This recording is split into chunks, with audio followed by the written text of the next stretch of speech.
తూర్పుగోదావరి జిల్లా బెక్కవోలులో ఉదయం నుంచి కూడా ప్రశాంతంగా పోలింగ్ జరుగుతుంది. ఎక్కడ ఎటువంటి అవాంఛనీయ సంఘటనలు జరగకుండా అధికారులు తగు జాగ్రత్తలు తీసుకున్నారు.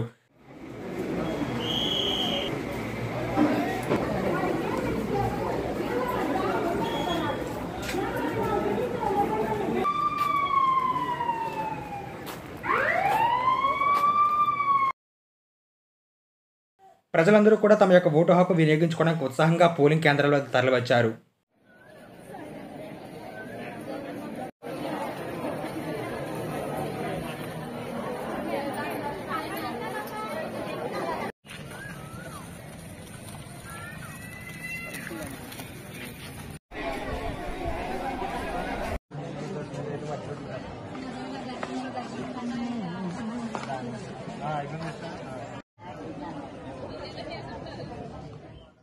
మరింత సమాచారాన్ని మా ప్రతినిధి ప్రసాద్ అక్కడి నుంచి అందజేస్తారు. జిల్లా అనపర్తి నియోజకవర్గం బెక్కవోలు మండలంలో బెక్కవోలు హై స్కూల్లో ప్రశాంతంగా పోలింగ్ జరుగుతుంది. ఇక్కడ ప్రజలందరూ ఆసక్తితో ఓటు వేయడానికి పోటెత్తారు. మరి ఎటువంటి గొడవలు అల్లర్లు లేకుండా ప్రశాంతమైన పోలింగ్ జరుగుతుందని తెలియజేస్తూ భారత న్యూస్ బెక్కవోలు మండలం విజయప్రసాద్.